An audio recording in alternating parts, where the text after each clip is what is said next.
안녕하세요. 저는 60대 여자입니다. 남편과 함께 시골에서 전원 생활을 하고 있고 집 앞에 작은 텃밭을 가꾸고 살고 있습니다. 저희 부부의 취미는 가끔 서울에 나가서 쇼핑도 하는 건데요. 한동안 서울에 살다가 시골에 들어오니 아직 서울물을 잊지 못하고 시골과 서울을 들락날락 거리면서 살고 있습니다. 남편과 시골로 왔을 때 초반에는 정말 여유롭고 좋았습니다.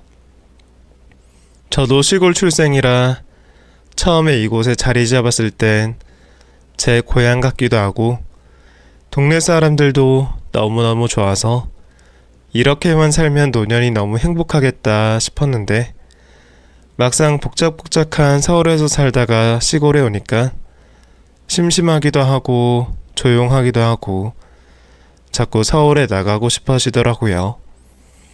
그래서 평일은 보통 집에서 시간을 보내고 주말이면 서울에 나와서 지내곤 합니다. 나이 먹고 왜 서울이 그립냐, 조용한 시골이 좋지 않냐고 말씀하시는 분들도 계시겠지만 아유, 이건 살아본 사람 아니면 말을 못합니다. 시골 생활이 유유자적 논팽이처럼 살아갈 것 같지만 진짜 바쁩니다. 제 남편이 텃밭 가꾸는 게 꿈이었다는데 막상 텃밭을 만들어 놓으니까 이놈의 영감탱이가 일은 하나도 안 하고 맨날 배짱이처럼 여기저기 놀러나 다닐 줄 알고 결국 그 일은 전부 제가 맡게 됐죠. 워낙 술 마시는 것도 좋아하는 사람이고 사람들 만나는 것도 좋아하고 이 사람이 젊을 때부터 그랬던 것 같습니다. 항상 제가 뒤치다꺼리를 해주긴 했지만 나이가 60이 넘어도 어린애 같은 구석이 있습니다. 물론 그런 재미에 지금까지도 결혼 생활을 이어오고 있긴 하지만요.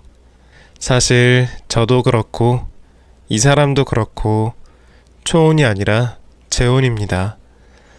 저는 아들이라고 하나 있는 거 제 속을 문드러지게 해서 연락도 안 하고 살고 있고 남편은 딸 둘이 있는데 둘 다 이민을 가서 지금 호주에서 살고 있습니다. 저한테는 아줌마 하면서 가끔 연락도 해주고 만나면 같이 밥도 먹고 저희 집에서 잠도 자고 가는 불편한 사이는 아니지만 아무래도 제가 낳은 자식도 아니다 보니 조금 어렵고 불편한 것도 있고 합니다. 그래도 딸들이라 그런지 성격이 착하고 애들이 잘 커서 순한 면이 있어서 저도 이제 그런 생각 안 하고 제 자식처럼 잘 돌봐주려고 먼저 연락도 하고 가끔은 잘 못 쓰는 카톡으로 안부도 묻곤 하네요. 제가 재혼을 한 지 그리 오랜 시간이 되지 않아 아직은 좀 어색하지만 점점 가족의 형태를 이루겠죠. 하지만 이런 생각을 할 때마다 저희 아들이 많이 생각나곤 합니다.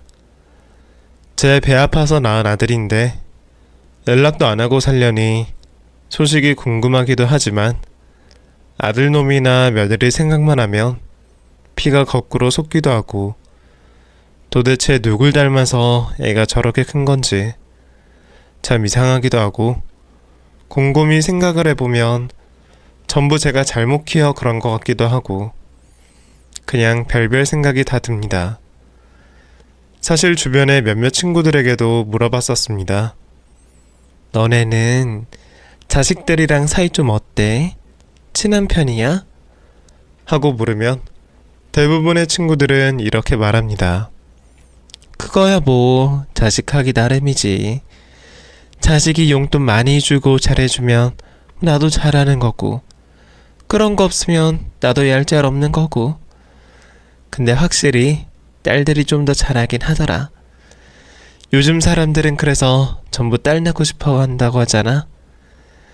아들 하던 시대는 이제 지났어. 무조건 딸이 최고야 최고. 그나저나 너네 아들은 아직도 연락 안 해? 그때 그렇게 연락 끊기고 아직도 연락 없는 거야? 하고 제게 다시 질문이 되돌아오곤 합니다.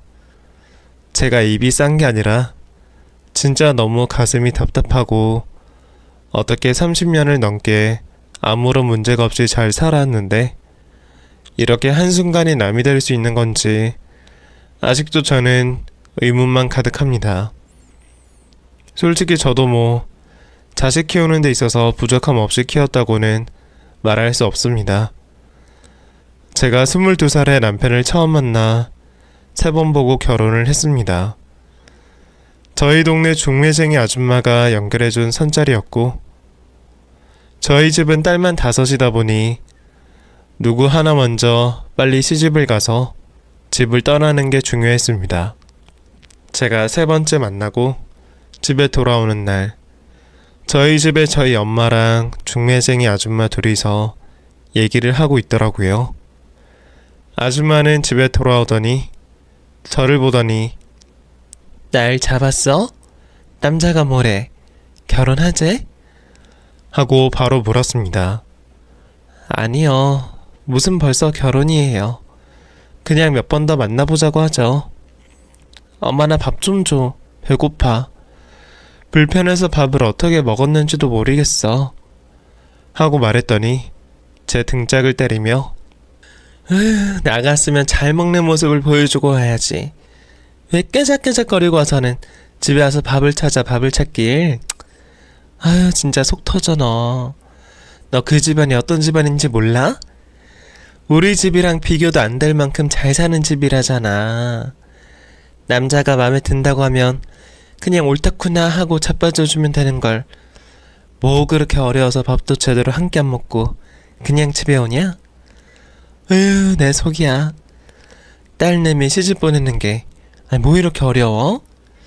다른 집들은 다들 시집도 잘 가고 애도 순풍순풍 잘 낳던데 어찌 된 게 우리 집은 다들 이렇게 엉망이야. 큰년 둘째년은 어찌저찌 시집 보냈는데 애도 안 낳고 돈 번다고 낑낑대고 있고 셋째년은 부잣집 놈이랑 선보라고 했더니 진척도 없이 밥도 안 처먹고 집구석에 들어와서 애미 괴롭히고 아이고 내 속이야. 진짜 속 터져 죽겠어. 우리 집 년들만 진짜 다 왜 이래? 하면서 가슴을 쳤습니다. 그런 엄마 모습을 보고는 진짜 그냥 저 남자랑 결혼을 해야 하는 건가 싶은 생각이 들었습니다. 솔직히 진짜 너무 마음에 안 들었습니다. 첫 만남부터 별로였죠. 집안이 어떤지는 모르겠습니다만 첫인상에서 어쩔 수 없이 외모로 판단하게 되는데 제가 158cm인데 그 남자가 저보다 조금 더 크고 외모도 너무 못생겼다고 생각했습니다. 땅딸만한 키에 젊은 나이인데도 머리가 약간 벗겨져 있어서 보나마나 40도 안 돼서 대머리가 되겠네. 이 생각이 제일 먼저 들었거든요.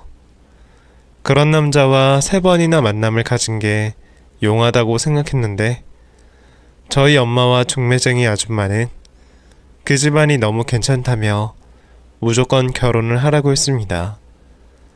그렇게 3번째 만남을 갖고 그 다음 만남은 바로 상견례였습니다. 제 의견 따위 하나도 중요하지 않았습니다. 그 남자가 저를 마음에 든다고 해서 진행된 상견례였고 저희 집에선 저와 부모님 그리고 막내 남동생 이렇게 4사람이 나갔고 그 집은 그 남자와 부모님 이렇게 3사람이 나왔죠. 애초부터 왜 저희 집은 막내 남동생을 데리고 나갔는지 모르겠지만 서로의 부모님을 처음 뵙는 자리가 상견례라니 뭐가 그렇게 급했는지 번개불에 콩 구워 먹듯 결혼이 진행됐습니다. 그 남자와는 손도 제대로 안 잡았는데 결혼을 하게 됐고 신혼여행을 경주로 갔는데 거기서 처음으로 그 사람이 제게 입을 맞추라는데 너무 꼴보기가 싫어서 밖에 나가 바람을 쐬고 오겠다며 저 혼자 나와서 펑펑 울었던 기억이 납니다. 그래도 사람이라는 게 어떻게든 살아야 하고 이미 전 결혼을 한 사람이니 또 살을 맞대고 지내면서 정이라는 게 붙더라고요. 남편은 저를 참 많이 좋아해 줬습니다. 저보다 5살이나 많아 나이가 31살이었는데 사람이 참 진솔하고 착했습니다. 결혼 전에는 마냥 외모가 별로라 마음에 안 들었는데 그래도 살 부대끼고 살다 보니 결혼 6개월 만에 애가 생겨버렸죠. 처음엔 시부모님도 저를 탐탁치 않아 하셨는데 임신을 하고 나니까 사람이 달라지더라고요. 제 이름도 안 불러주고 예 이렇게 부르던 시어머니였는데 제가 임신 소식을 알리자마자 어머, 우리 새아가가 임신을 했어? 세상에, 아니 생각도 못했는데 벌써 애가 들어섰단 말이야? 아이고 축하한다 축하해. 빨리 너네 시아버지한테 알려야겠다. 이게 무슨 경사니? 얼마나 됐어? 몸은 좀 어떻고? 하면서 갑자기 저를 끌어안으시더라고요. 참, 진짜 애기라는 게 이렇게 대단한 건가 싶은 생각도 들었고 그래도 임신했다는 이유만으로 사람 대접을 해주니 이 아이가 어쩌면 제 인생을 바꿔줄 수도 있겠구나 하는 생각이 들었습니다. 그런데 정말 제 생각대로 아이가 인생을 바꾸긴 했습니다. 아이가 태어나자마자 시어머니께선 애는 내가 볼 테니까 너는 가서 일해라. 아들은 자고로 키워본 사람이 키우는 게 맞아. 애가 자아가 잡히기 전부터 영어도 많이 노출시키고 교육에도 열을 올려야 나중에 똑똑해지는 거 알지? 내가 우리 아들을 그렇게 키웠어. 그러니까 우리 아들이 지 아버지랑 같이 사업도 하고 머리가 영특하잖아. 그러니까 너는 나중에 우리 죽고 나면 애 뒷바라지 할 돈 미리미리 벌어두고 애 교육은 나한테 맡겨. 내가 절대 뒤처지지 않게 교육할 테니까. 하고 저보고 육아에 손을 떼라고 하는 겁니다. 사실 육아가 힘든 건 누구보다도 잘 압니다. 하지만 첫애기도 하고 저도 아이를 품에 안고 엄마의 기분을 느끼고 싶은데 시어머니가 절대 그것만큼은 안 된다고 하니 어쩔 수 없이 저는 아이를 뺏기듯 시댁에 맡기게 됐고 남편 사업장의 거래처인 공장에서 일을 하게 됐습니다. 기술도 없고 고등학교도 겨우 졸업한 데다가 사회생활이라고는 해본 적도 없이 집 근처 식당에서 서빙이나 하던 제게 어쩌면 공장 일을 시작한 건 천운이라는 생각이 들 정도였습니다. 저는 그곳에서 세상을 배우고 사람을 만나고 사람처럼 살아가는 게 어떤 건지 많이 배웠습니다. 그 공장에서 만난 언니들은 대부분 저보다 나이가 많은 언니들이었습니다. 제가 어린 나이에 입사를 했지만 출산을 하고 나서도 다시 복직을 하며 일을 한 언니들이었죠. 저와 남편은 처음 1년 정도 작은 빌라에서 둘이 신혼생활을 하다가 남편이 시아버지 사업을 이어받는 것 때문에 시댁에 들어가서 살아야 하는 상황이었는데 처음엔 별거 아니라고 생각했지만 제가 낳은 아이를 시어머니가 끼고 사는 모습을 보니 그것도 너무 스트레스가 되더라고요. 그래서인지 남편이랑 엄청 싸웠는데 그때마다 제 속상한 마음을 알아주는 건 공장 언니들 뿐이었습니다. 야, 너네 시어머니 좀 심한 거 아니야? 아니 아무리 집이 잘 살고 못 모를 때 한 결혼이라고 해도 그렇지 손주를 옆에 끼고 사는 시애미가 어딨어? 무슨 일이 있어도 애는 엄마가 키우는 게 맞아. 그 애가 뭐 자라서 대통령이 된다는 보장이라도 있어? 이제 태어난 지 돌도 안 된 애한테 교육 운운하면서 엄마가 못 보게 한다는 게 말이 돼? 아무리 시댁에서 끝난리를 쳐도 무조건 애는 엄마가 키워. 나중에 애기 커서 엄마가 아닌 할머니가 키웠다는 얘기 들어봐. 그게 말이야 방구야. 이혼을 하는 한이 있어도 무조건 네가 키워. 하고 제게 조언을 해줬습니다. 사실 시댁 쪽에서는 저는 약자고 저희 집에 매달 용돈까지 보내주고 있으니 막말로 팔려간 결혼이나 마찬가지였습니다. 그런 제가 어른들 앞에 두고 그런 말을 할 수 있을까 싶은 생각이 들었는데 남편과 싸우다 보니 저도 모르게 그런 말들이 나오더라고요. 그날도 일을 끝내고 집으로 돌아와 녹초가 돼서 누워있는데 남편이 방문을 열더니 너도 참 진짜 너무한다. 엄마가 애 보느라 고생하는 거 안 보여? 넌 다른 사람도 아니고 네가 애기 엄마잖아. 근데 어떻게 우리 엄마한테 애 맡기고 그렇게 대자로 누워있어? 라고 말을 하는데 그 말을 듣고 저도 꼭지가 확 돌아버렸습니다. 지금 장난치는 거야? 나도 애기 보고 싶어. 근데 어머님이 손도 못 대게 하는데 어떡하라고. 나더러 어쩌라는 거야. 돌도 안 된 애기 교육 운운하면서 어릴 때부터 그런 환경을 만들어줘야 한다는데 나보고 어쩌라고 하며 소리를 질렀더니 어머님이 문을 벌컥 열고 들어오시더라고요. 너 지금 말 다 했니? 내가 지금 못할 짓 하고 있다는 거야? 이깟 애기 그렇게 키우고 싶으면 네가 데려가서 키워. 나도 애 없으면 편하다. 안 그래도 나 지금 얘 때문에 10년 늙은 것 같으니까 데려가고 싶으면 당장 데려가. 그리고 지금 네가 어디서 큰 소리야 큰 소리는 어? 쫓겨나고 싶어서 환장했어? 하고 제 뺨을 때리시는 겁니다. 저는 그 자리에서 바로 애기를 뺏어서 밖으로 나왔고 어머님은 제 등 뒤에다 대고 욕이라는 욕을 다 뱉어내시더라고요. 맘 같아선 친정으로 가고 싶었지만 분명 다시 저를 되돌릴 것이 뻔하기에 저는 공장에서 만난 친한 언니에게 전화를 걸어 그 집으로 갔습니다. 언니는 저보고 며칠도 괜찮으니 언니 집에서 지내며 마음 추스르 라고 제게 방 하나를 내어주었죠. 그렇게 저 남편 연락도 받지 않고 거의 한 달 넘게 아이랑 둘이 그곳에서 지냈습니다. 그런데 제가 집을 나와 있는 내내 연락이 없다가 제가 있는 곳은 어떻게 알았는지 남편이 언니 집으로 찾아와서는 이혼소장에 사인을 하라고 하더군요.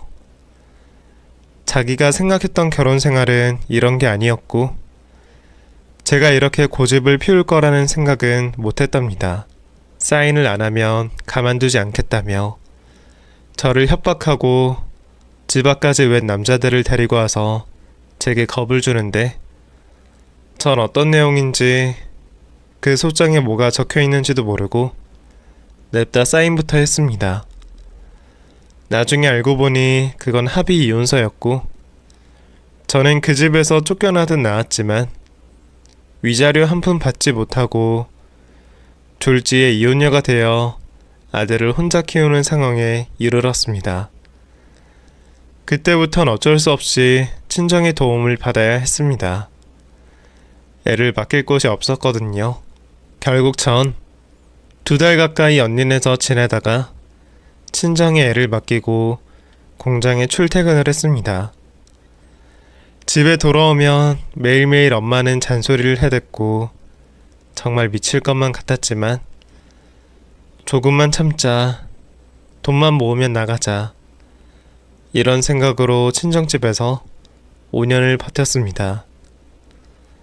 그 흔한 돌사진 하나 찍어주지 못하고 악착같이 돈을 모았지만 친정집의 생활비는 줘야 했기에 자꾸만 돈이 빵꾸나는 느낌이 들었습니다.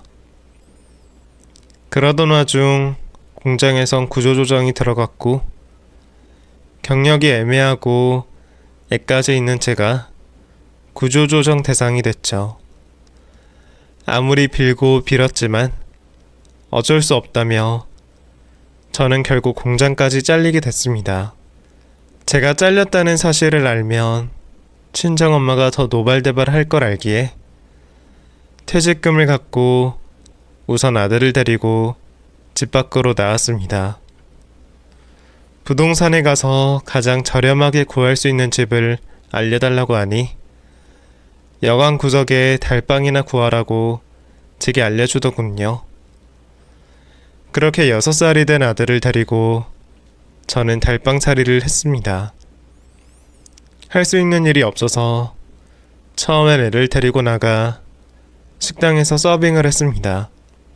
그런데 아이가 한참 뛰어다닐 때다 보니 손님과 자꾸 부딪히고 서빙 일을 할 때도 사고가 생겨 사장님이 제게 먼저 애기 엄마, 아무래도 안 될 것 같아.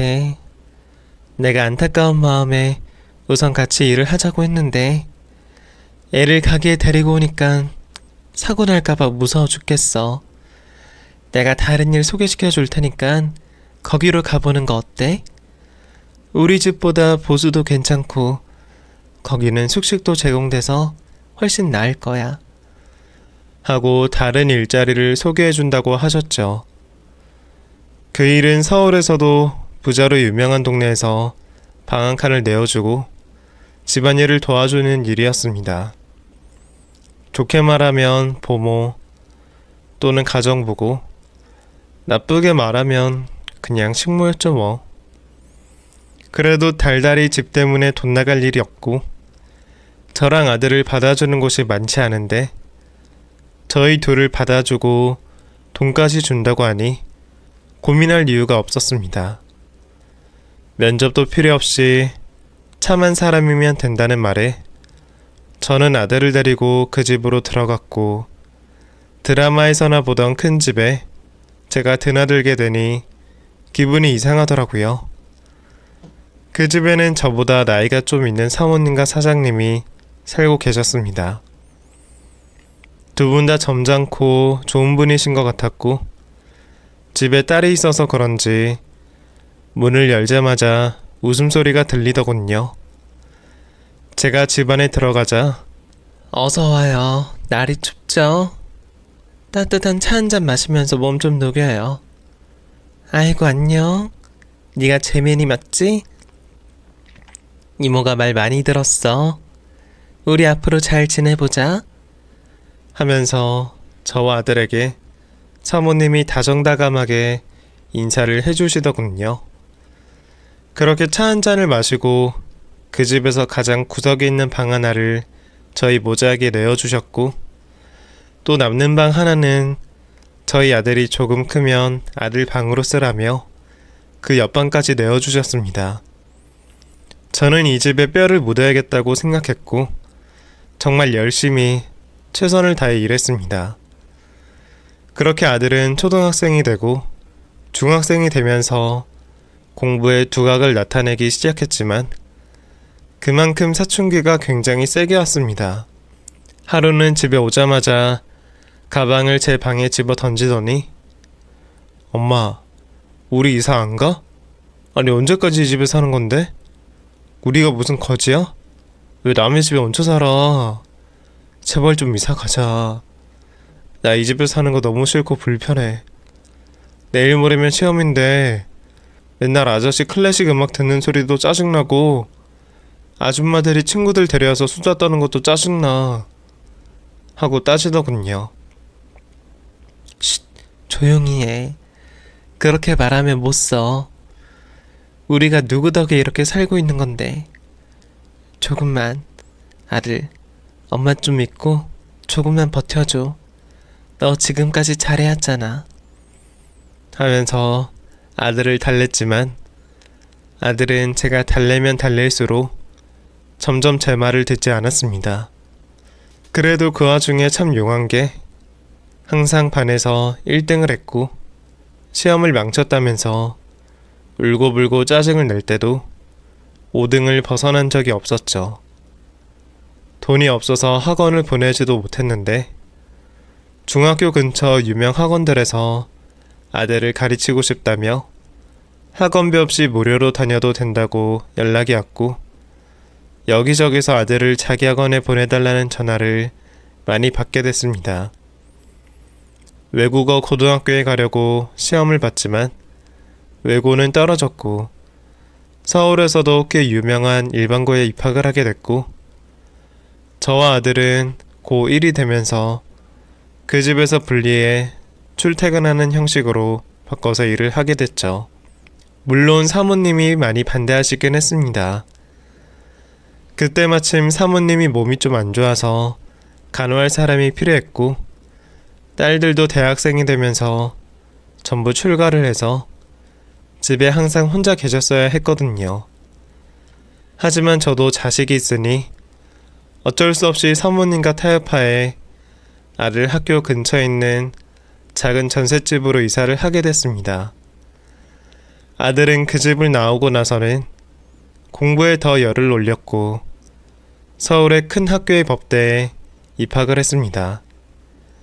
입학부터 장학금을 받고 다녀서 등록금 걱정 없이 학교를 다녔지만 그 이후에는 장학금을 받지 못해 저도 일을 간두지 못하고 계속 그 집에서 가정부 일을 하며 아들의 학비를 댔죠. 그 집에 들어와서 산 지가 엊그제 같은데 계산을 해보니 제가 거진 10년을 넘게 그 집에 신세를 졌더라고요. 덕분에 분가도 하고 아들 대학도 보내고 그 집에서 돈을 벌어 제가 할 수 있는 선에서는 정말 최선을 다해 살았습니다. 저는 그 집 돈을 받아가며 이렇게 행복하게 사는데 그 집에는 자꾸 어둠만 내렸습니다. 딸 둘은 비행 청소년이 돼서 한 명은 고등학교를 자퇴하고 한 명은 고등학교를 졸업했지만 대학을 가지 않았습니다. 심지어 사모님이 젊은 나이에 유방암에 걸려 주기적으로 항암 치료를 받아야 했고 사업을 하시는 사장님은 아내가 아플 땐 신경 써주시다가 일이 바쁘면 제게 아주머니 부탁 좀 할게요. 제가 나가서 벌어야 집사람 병원비도 되지 않겠습니까? 하면서 사모님을 맡기곤 했습니다. 사모님은 친정도 없고 믿을 사람은 저뿐이라며 제 손을 잡고 참 많이도 우셨습니다. 결국 저는 사모님 뜻에 따라서 다시 그 집으로 들어왔고 아들 혼자 제가 살던 집에서 자취를 하며 살게 됐죠. 그렇게 시간이 흘렀고 결국 사모님은 암을 이겨내지 못하고 젊은 나이에 돌아가셨습니다. 아들과 함께 장례식장에 다녀오는데 딸들은 바닥을 치며 울고 사장님도 고개를 푹 숙이고 울던 모습이 아직도 잊혀지지 않네요. 그 뒤로 저는 그 집에서 짐을 싸서 나왔습니다. 저는 그 집에서 돈을 벌어 아들 뒷바라지를 했고 그 돈으로 아들은 노량진에 집을 구해 사법고시를 준비했습니다. 처음 1년은 누구나 다 떨어진다고 해서 다들 그런 줄 알았습니다. 그렇게 시간이 흘러 2년, 3년. 아들은 30이 넘어서야 겨우 사법고시에 합격할 수 있었습니다. 주변의 말 들어보면 법대 나온 애들은 다들 금방금방 붙는다고도 하고 아니라는 사람도 있고 말들이 달랐지만 제가 그쪽 분야는 아예 젬병이고 생판 법적으로는 문외한 사람이라 아들에게 뭐라 물어보지도 못하겠더라고요. 그냥 아들이 엄마, 나 합격했어. 나 합격했다고. 이제 나도 변호사야. 그러니까 엄마 이제 엄마도 어디 가서 변호사 아들 뒀다고 당당하게 말할 수 있어. 라고 얘기를 하니 저도 모르게 눈물이 나더라고요. 그렇게 아들 덕 좀 보나 했는데 웬걸 이놈이 합격하자마자 바로 제게 결혼을 하겠다며 충격적인 통보를 했습니다. 엄마, 실은 나 결혼을 앞두고 있어. 많이 놀랄 거 아는데 내가 한 여자 인생을 좀 책임져야 할 일이 생겼어. 실은 그게 그 여자가 임신을 했거든. 나도 얼마 전에 알았어. 근데 이미 심장 뛰는 소리도 듣고 초음파 사진도 봐서 차마 지우라는 말을 못하겠더라고. 그래서 그냥 내가 책임지려고. 우리 두 사람 만난 지 얼마 안 됐지만 서로 사랑하는 사이야. 그러니까 엄마도 우리 결혼 축복해줘. 하면서 제게 이런 방구에 말도 없다가 갑자기 결혼을 하고 손주까지 낳겠다고 하니 머리를 한 대 맞은 것 같은 기분이었습니다. 하지만 제가 아들의 결혼을 반대할 만한 처지가 아니었습니다. 이미 아들은 변호사 배지를 단 자랑스러운 대한민국의 변호사였고, 저는 그저 그 아들을 뒷바라지한 주름 자글자글한 엄마일 뿐이었으니까요. 그렇게 저희 집에 인사도 한 번 오지 않고 바로 상견례를 하게 됐고, 그곳에서 처음 만난 예비 며느리는 저를 보고 깜짝 놀래더군요. 어머님이 많이 늙으셨는데? 자기야, 우리 엄마랑 동갑이라고 하지 않았어? 하면서 말을 하는 겁니다. 저는 그 말을 듣고 너무 창피해서 아무 말도 못했는데 저희 아들이 더 가관이었습니다. 엄마가 고생을 해서 그래. 장모님, 그래도 저희 엄마 창피할 정도까진 아니죠? 어차피 결혼식이야 뭐 화장도 하고 한복도 입으니까 부끄럽진 않으실 거예요.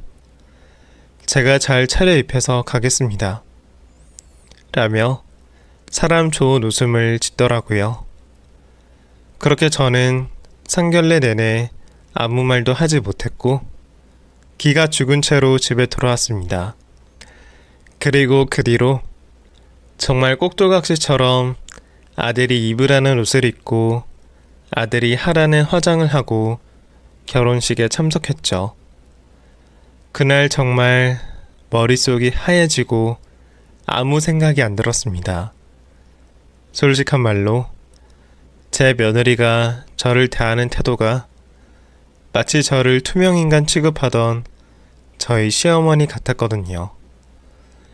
아들 말로는 집안도 괜찮고 좋은 애라서 절대 놓치고 싶지 않다고 해서 결혼까지 결심했다고 하지만 솔직히 여러모로 마음에 안 드는 게 사실이었습니다.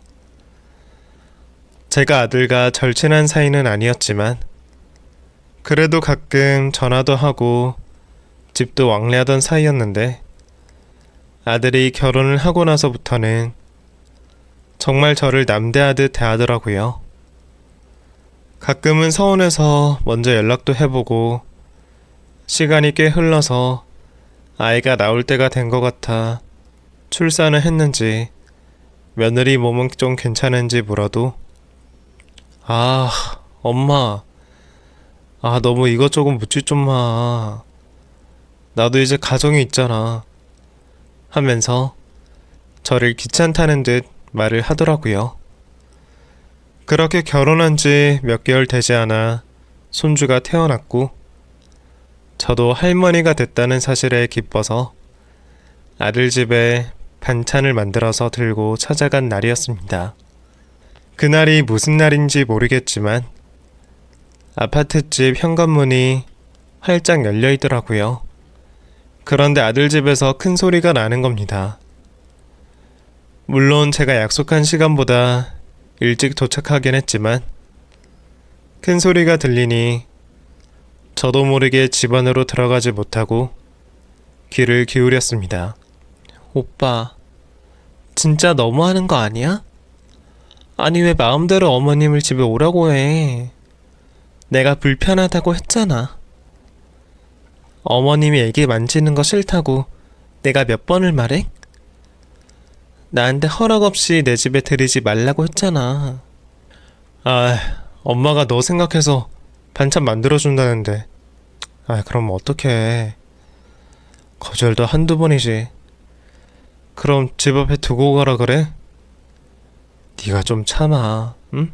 우리 엄마 어릴 때부터 고생하면서 살았고, 원래 좀 눈치가 없어. 내가 오죽하면 엄마한테 위주할 고주할 다 말 안 하겠어? 엄마가 눈치 없이 행동하니까 그냥 그러려니 하고 사는 거지. 이번만 잘 지내면 내가 알아서 잘 구슬려 볼 테니까 네가 좀 참아. 나 진짜 못 참아.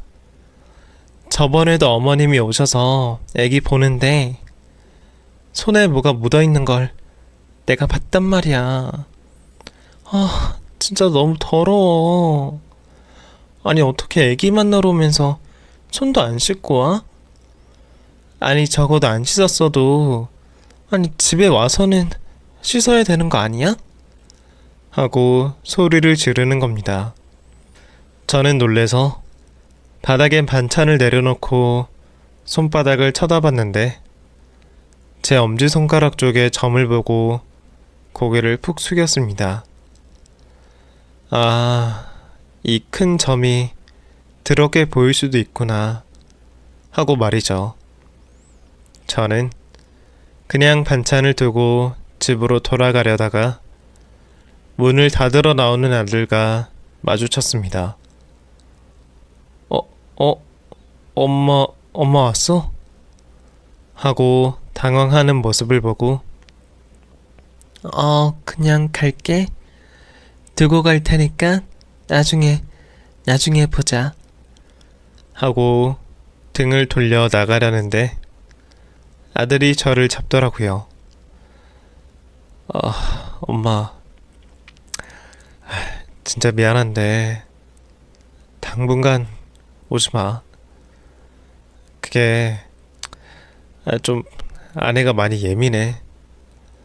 엄마도 알겠지만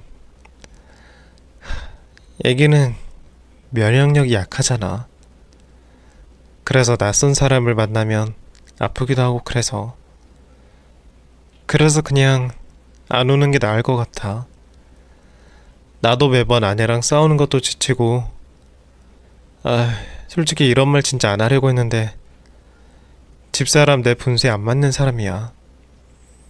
우리 집보다도 훨씬 잘 살고 재산은 뭐 말할 것도 없어. 내가 변호사인 거 정말 그거 하나 보고 나 이 여자랑 결혼한 거라서 처가에서 지원도 많이 받을 것 같고 그냥 좀 엄마가 맞춰주면 좋겠어 하고 조심스럽게 말을 하더라고요. 그래, 그렇게 하자. 나도 조심할게. 하고 가려는데 집안에서 어머니 오셨어요? 하고 저를 부르는 소리가 들리더라고요. 그래, 세아가. 나 그냥 가보려고. 약속이 있어서. 하고 더듬댔더니 아니요, 그게 아니라 이제 저희 집에 오지 마시라고요. 솔직히 말씀드리면 동네 사람들이 어머니 볼까봐 저 되게 쪽팔려요. 저 이런 거 어른이라고 말 못하고 그런 성격 아닌 거 아시죠? 이 사람이 말해서 아시겠지만 저 보여지는 거 되게 중요시하는 사람이거든요. 이 사람 볼 거라곤 직업 말고 없는데 그냥 그거 하나 보고 결혼했고요. 근데 어머님 듣자 하니 이 사람 키우신 거 남의 집에서 식모로 일하면서 돈 버신 거라면서요? 정말 그런 거 알았으면 내가 진짜 결혼까지 안 하는 건데. 아니 솔직히 너무 수준이 안 맞지 않아요? 변호사 아들을 둔 식모라니. 이건 아니죠. 무슨 드라마도 아니고 지금 뭐 인간극장 찍어요? 그쪽 아들 앞길 막고 싶지 않으면 그냥 여기 오지 마세요. 그게 서로한테 좋으니까.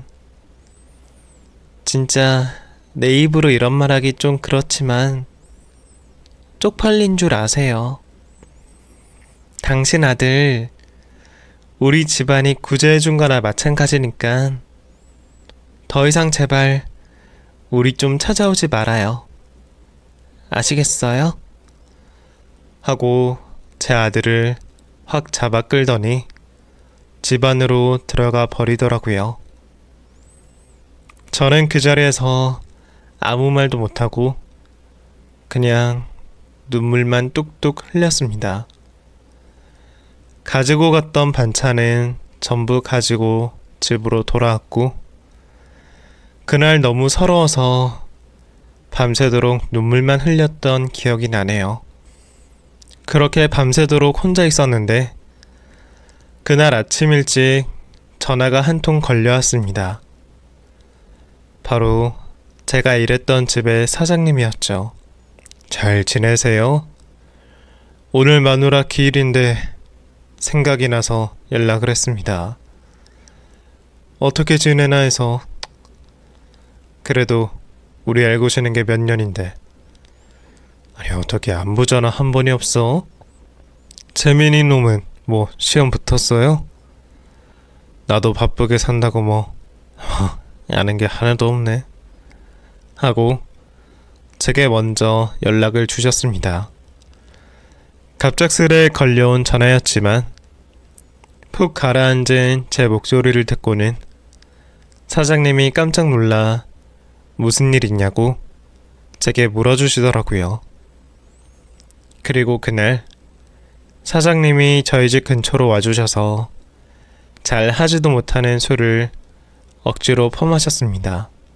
어찌나 고맙던지 아마 사장님이 아니었다면 그날 정말 우울해서 잘못된 선택이라도 했을지 모른다는 생각이 들더라고요.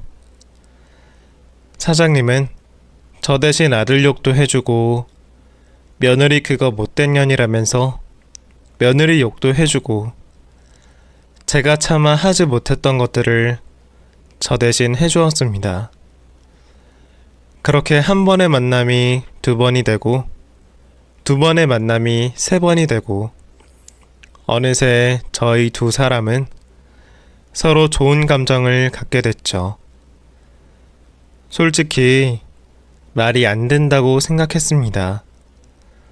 며느리 말대로 자라온 환경이 다르고 제가 어떻게 감히 사장님에게 이런 마음을 품을 수가 있는지, 나이가 60이 다 돼서 설레는 감정을 느낄 수가 있는 건지 별별 생각이 다 들더군요.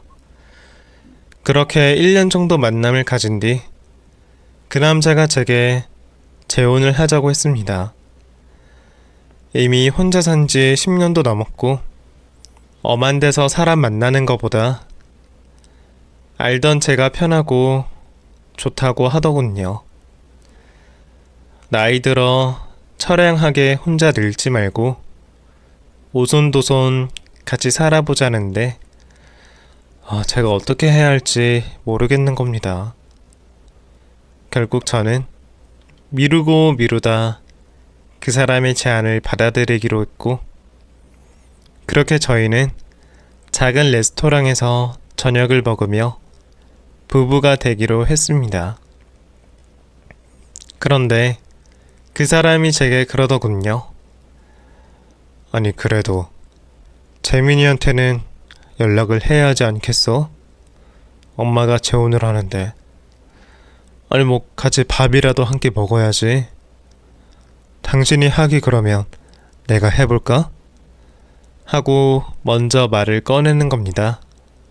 그렇게 저는 1년여 만에 아들과 연락을 하게 됐고 만나서 얘기를 하자고 며느리와 함께 보자며 자리를 마련했습니다.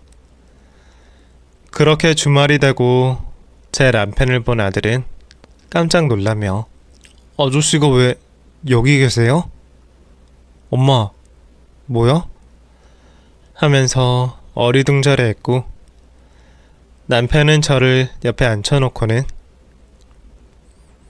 재민이 네가 결혼을 하더니 인상이 많이 달라졌네, 어?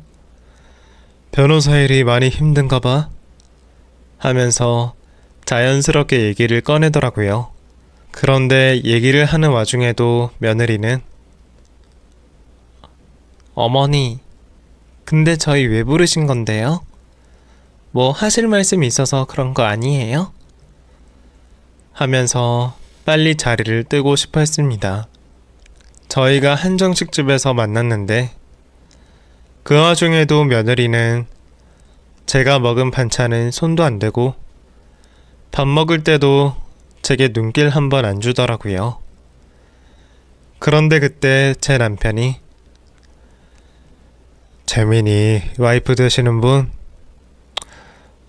내가 이런 말을 해도 될지 모르겠는데 내가 이 사람 남편이기도 하고 호적상으로는 재민이 아빠기도 하니까 한마디 할게요.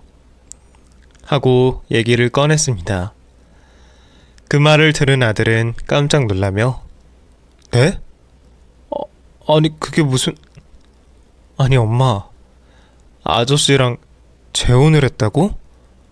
아니 대체 엄마가 어떻게? 무슨 능력으로? 엄마 돈도 없잖아. 하고 얘기를 하는 겁니다. 그 말을 들은 며느리가 뭔데? 저 아저씨가 뭐 하는 사람인데? 하며 궁금해했고 아들은 아무 말도 하지 못했습니다. 그런데 그때 남편이 통장 하나를 꺼내더군요. 그리고는 아들 내외 앞에 펼쳐 보였습니다. 이거 내가 결혼하면서 이 사람한테 해준 돈이야. 물론 이 돈은 이 사람 명의로 돼 있고 뭐 나야 돈 빼면 남는 것도 없다는 거 너도 잘 알지? 내가 이 사람을 처음 만난 게 언제인 줄 알아? 너네 집에 반찬 가지러 갔다가 쫓겨난 그날이야. 딱 1년 전이지. 너네 두 사람도 기억나지? 내 아내한테 막말하고 쫓아냈던 그날. 근데 말이야, 너네 둘 다 그렇게 살면 안 돼. 그리고 특히 재민이 너. 엄마가 고생해서 널 키워줬는데 마누라 말만 듣고 그렇게 엄마한테 함부로 대하면 안 되는 거 아니야? 응? 아무리 마누라가 좋고 애가 좋아도 그렇지. 널 고생해서 키워준 부모잖아. 막말로 나중에 네가 이혼하게 되면 비빌 곳이나 있겠어? 직업 좋고 처가가 부자라고 해서 그게 다가 아니야. 너네 처가가 아무리 부자여봤자 나만 하겠어? 내가 말했지. 난 돈 빼면 시체라고. 하며 큰 소리를 치더라고요. 제 아들은 남편이 내민 통장을 보더니 이게 얼마야? 1, 10, 100, 1000만, 10만, 100... 억? 8억? 엄마, 이거 진짜 엄마 돈이야? 아니 나한테 왜 말 안 했어? 아니 이런 돈이 있다고 나한테 왜 말을 안 했어? 하며 호들갑을 떨더라고요.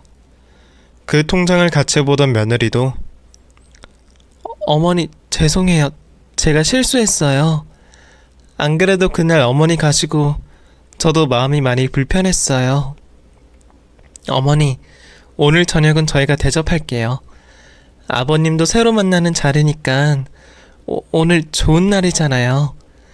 그러니까 저희랑 같이 저녁 먹고 커피까지 마셔요. 여보, 시간 괜찮지? 아니 안 괜찮아도 오늘은 괜찮게 만들어야지? 하면서 제 손을 잡는 겁니다. 저는 그 자리에서 바로 손을 뺐고 남편을 쳐다봤습니다. 남편은 고개를 절레절레 흔들면서 제 손을 잡고 자리에서 일어났습니다.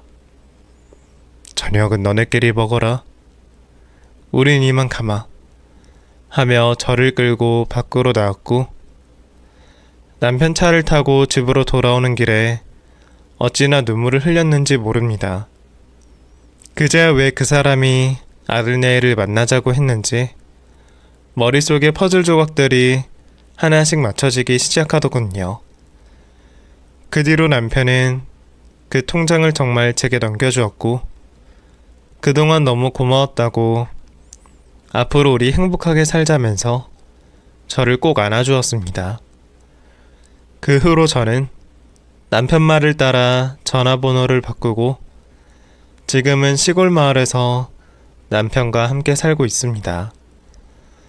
남편이 서울에 관리하는 건물이 2채 정도 있는데 가끔 거기 가서 사람들이랑 술도 마시면서 시간도 보내고 사고 싶은 게 있으면 쇼핑도 하고 그렇게 하루하루 행복하게 살아갑니다. 내 인생에 꽃을 피워주는 건 제 아들이라고 생각했습니다.